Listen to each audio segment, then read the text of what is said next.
Молив е откритие. Той е специален керамичен молив, швейцарски, който се изпича. Обикновения молив се изчезва. Но художници, които обичат линията, им е дадена още една възможност.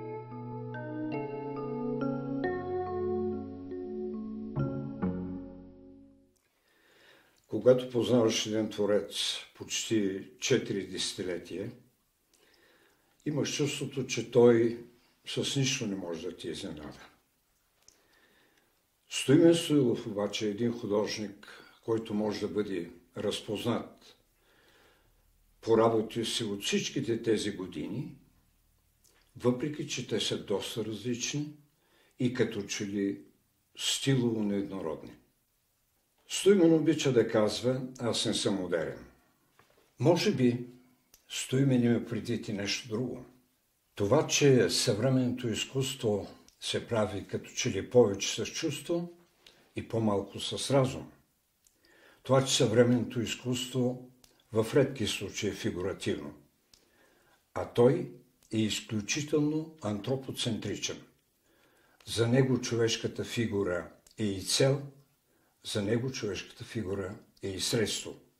За него изкуството е интелектуално усилие, което цели да създаде когнитивно послание. Това е твърде далеч от теорията на изкуство за изкуството. За Стоилов изкуството е един език за общуване с другите, за диалог, в който зрителят трябва да бъде убеден аргументирано в правотата на художническото послание. Да започнем с увереността на рисунъка. Художника може да постигне всичко, не само което вижда, но и което мисли, а това му позволява да създава сложни образи и свръхсложни изобразителни текстове. Големите проекти, които осъществява Стоимен, говорят за това, че за него преди всичко е важна мащабността. Той може да покрие цели стени с керамика, може да ги покрие с живопис. И за него това не представлява трудност. Но аз бих казал и друго, че мащабността е характеристика на неговото изкуство. Дори в най-малките графики. Защото мащабността не е в размера, мащабността е в осмисленето на голяма идея, която винаги присъства в творчеството на художника. От друга страна, големите проекти помагат на Стоимен Стоилов да синтезира всичко това, до което той достигнал до дадения момент в своето изкуство. Керамичното пано, стената на символите, включва 160 плочки, всяка от която носи определен иконичен символ. Предмет, маска, хибридно същество, птица, животно. Пред нас, като че ли е визуализирана някаква система като Менделеевата таблица.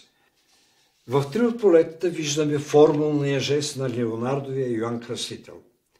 Дигнатия показалец, който предупреждава, че в живота има нещо по-същностно от привидността и то принадлежи към сферата на духа.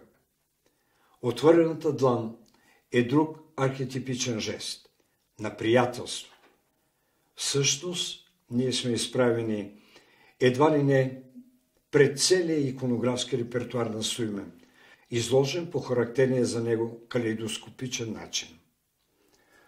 По произхода си от древния Одесос, Стоимен е особено привързан към античността. И това се проследява в избора на темите и сюжетите, в образите, в реалиите. Аз бих казал дори на италианското кватроченто. В това отношение особено показателен е диптика алегория на морето и брега. Подчертаната линеарност насочва към опоетизирането на жената от Кватроченто. Освен това, в изкуството на класиката той намира верни критерии за майсторство.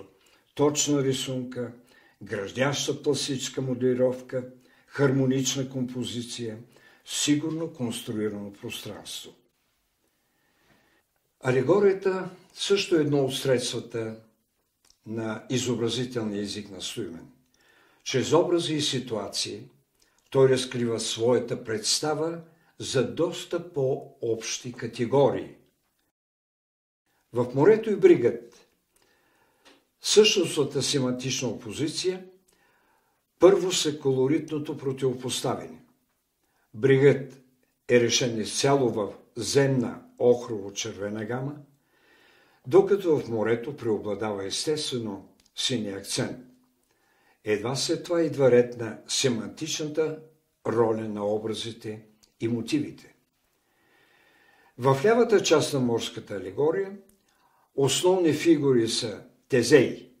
Ще го познаем по шлема, увенчан с бичата глава на поведение Минотавър.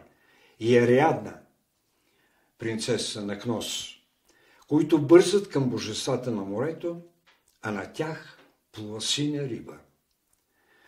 В Брегът намираме много от изобразителните предметни символи, които вече открихме в морето, например маска, риба, шлем и така нататък.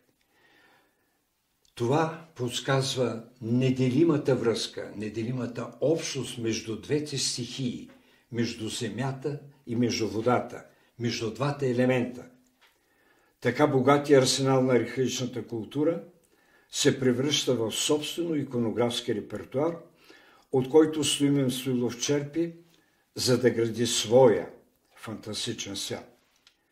В това отношение той, струва ми се, е близък до един друг любим на мен художник, Иеронимус Бош. Фантастичен, но в рамките на фолклорното мислене. Т.е. той оперира постоянно с архетипи, постоянно с образи, които са познати в народната култура, поради което лесно се разчитат.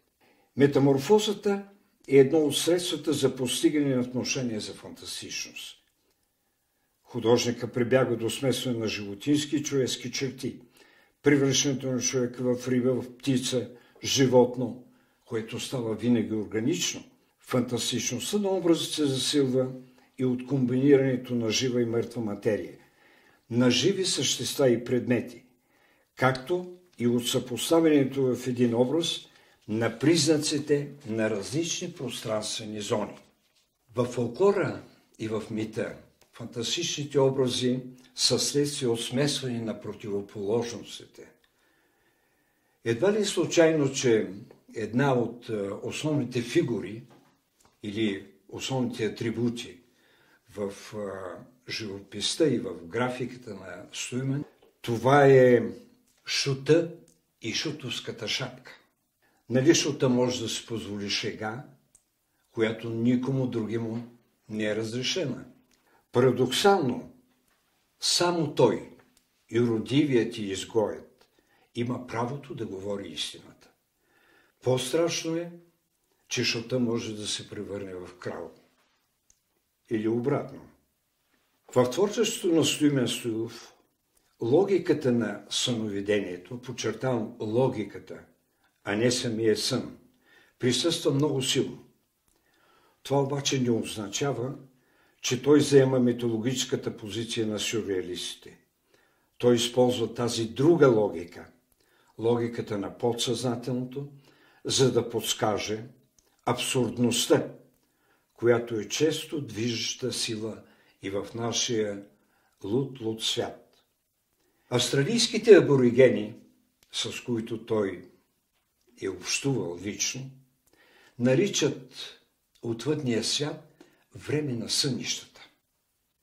И това не е случайно, защото митът и сънят са подчинени на една и съща логика.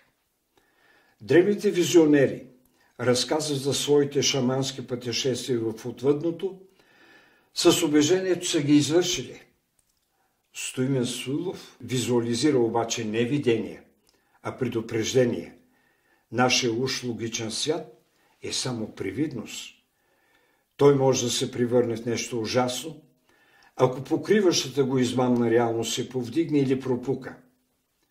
Той не вижда своите персонажи в техния свят. Той ги създава, за да ги видим ние. И така да разберем истинската същност на нашия свят. На света без маска. В ритуала маската се носи върху лицето. Да уточня, тя не скрива персонажа. Тя прави от него друг митичен ритуален персонаж.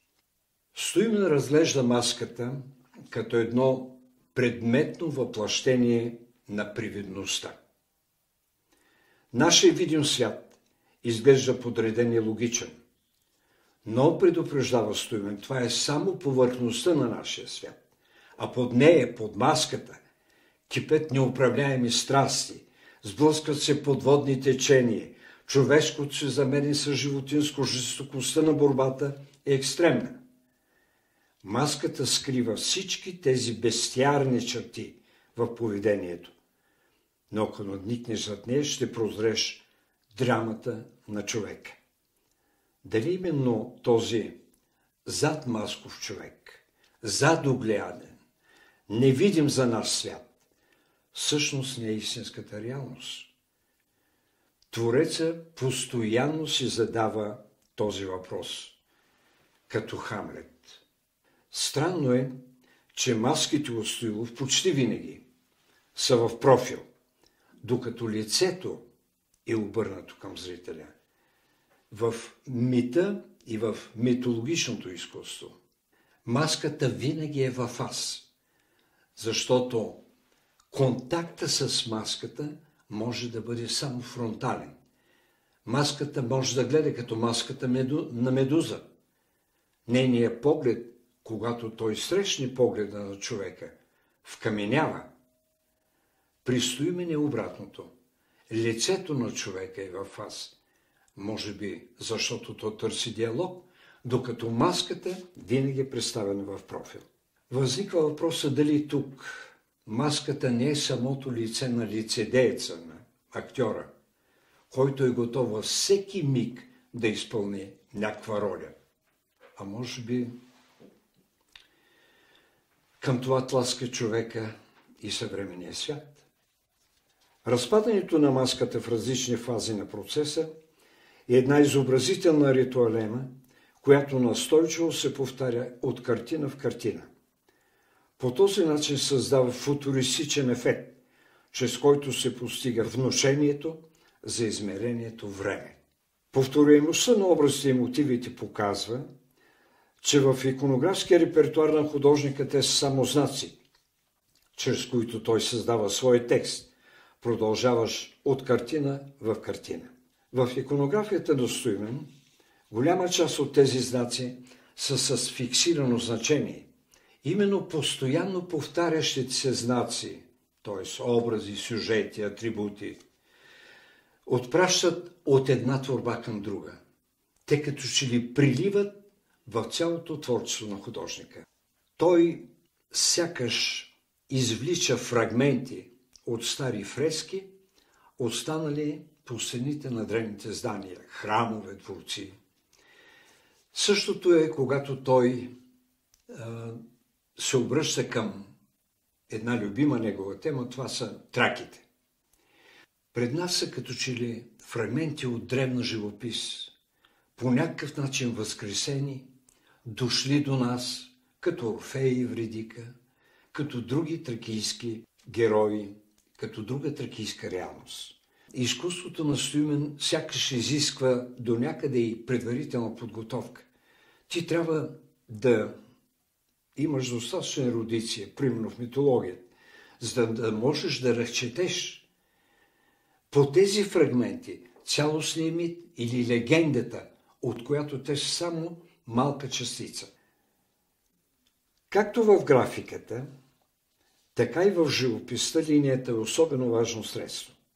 Чрез нея, както при италианските кватрочентисти, се създава поетичен образ, главно на жената, Чрез нея се постига внушението за плавност, съвършенство и музикалност.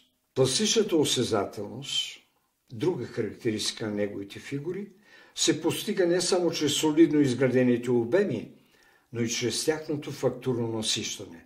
Няма празна форма.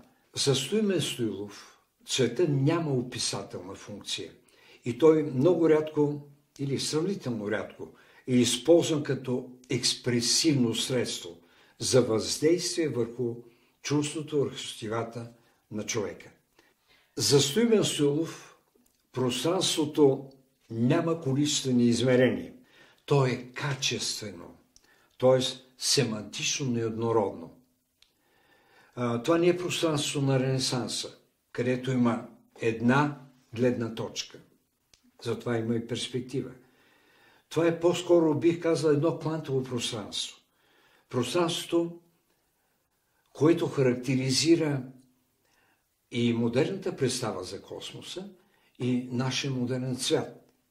Една постоянна черта в живописа и в графиката на Стоимен Стоилов, това е умножаване на главите, на лицата, на крайниците. По този начин се постига един футуристичен ефект и по този начин се постига като че ли развитие на този персонаж във времето. Той като че ли бяга или той като че ли преминава през различни стадии от своето развитие. Така се създава усещане за категорията време. Архетипичността на образа е една постоянна черта в творчеството на Стоимен Стоилов. Затова и иконографския репертуар на Стоимен Стоилов е в известен смисъл повторяем, защото самия начин на мислене изисква тая повторяемост. Драмата на човека е монументално произведение, което като че ли сумира. То сумира не само неговите чисто изобразителни постижения, то сумира и неговото съзнание. Едно съзнание, което беше насочено към разкриване на човешката същност, към осъзнаване на това, кое е човека, защо човека може да изживява постоянно драма. Той изживява тая драма, може би поради всички ония страсти, които се крият дълбоко във всеки един от нас. Може би поради това, че личността се среща с обществото, среща с държавата, среща с другите хора. И несъмнено тази среда, в която той е принуден да живее, много често е конфликтна, много често поражда драми в самия него, както и в самото общество. Една такава идея може би сега да изглежда странна за онова време, за което се твърди, че никакви такива идеи не са били допускани до общественото съзнание. Нищо подобно. Стоимен успя да устои и може би за пръв път да даде такъв обобщен израз на една универсална идея. Идеята за това, че човека поначало е осъден на драма. На драма в себе си, на драма в живота си, на драма в отношението със света и в обществото. И именно тази идея се разкрива от образите, събрани в това монументално пано. Когато рисува, Стоимен се обляга на ролята на подсъзнанието. Зрителя постепенно ще проникне в дълбините, в най-долните пластове на нейното създаване. Древните вярвали, че всяко физическо явление е знак. Знак, изпратен от Бога, който за нещо предупреждава. Въпросът е в това, че този знак трябва да бъде правилно разчетен. Ето за това през древността е имало прорицатели, специалисти в една или друга област на гадаенето. Зрителят е поставен именно в тази функция. Да разчете знака, да разчете правилно знака. А при Стоимен, както в самото начало казах, картината е предупреждение. Предупреждение за това, че живеем в един несъвършен свят, в един свят, в който абсурдността много често наделява над разума, над логиката. Творческата нагласа на Стоимен Стоилов неизбежно го води към създаването на цели цикли. Той не може да изчерпи една тема само с един графичен лист или с една картина или с един акварел. Напротив, той трябва да развива тая тема в различни нейни прояви в няколко листа, който прави това творчество като че ли преминаващо от един цикъл идеи към друг цикъл идеи. Картината на Стоимен е обект на наслаждение, но не от типа наслаждение, да речем, от колорита, от графичните контрасти, т.е. от формалните елементи. Това го има, но това не е всичко. При него зрителя е заставен преди всичко да мисли. И аз смятам, че наслаждението от гледането на картините на Стоимен идва от факта, че зрителя се оказал способен да ги разчете, че той се оказал способен да води диалог с художника, диалог по много важни теми. Именно поради това картината на Стоимен не е както картината, примерно, на Ариматис, който заявява: аз искам моето платно да бъде като един удобен стол, в който зрителя да седне и да се наслаждава. Нищо подобно. Зрителя трябва да употреби много умствени усилия. Трябва да употреби енергия, за да достигне до изчерпването на картината, изчерпването и като съдържание, и като изключително богата форма. Стоимен влезе в нашето изкуство и веднага стана популярен сред любителите, сред критиците през 70-те години, началото на 70-те години. Това беше едно време на нови търсения.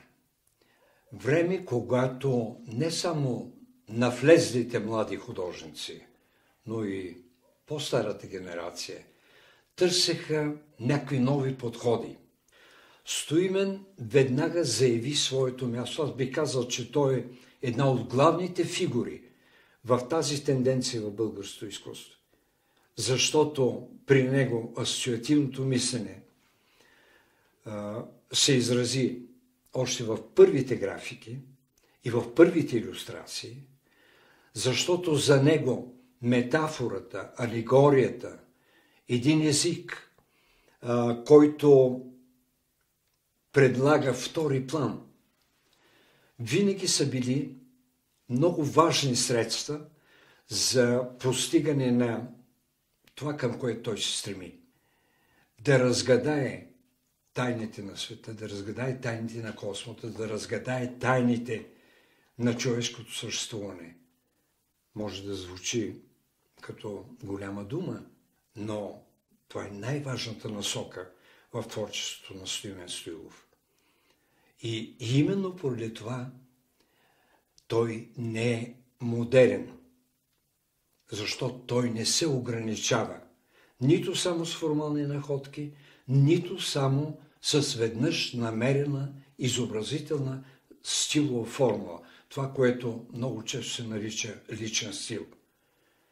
Стоимен е толкова различен в всичките свои работи и в същото време толкова единен. Единен не само като стил. Стила постоянно се развива и обогатява. Единен като мислене, единен като насока. А насоката при него, това е да разбере човека, да разбере света и да дари с това свое разбиране зрителя, любителя, специалиста, хората, които се интересуват от изкуство. Именно с това Струйман заема изключително важно място в българското изобразително изкуство.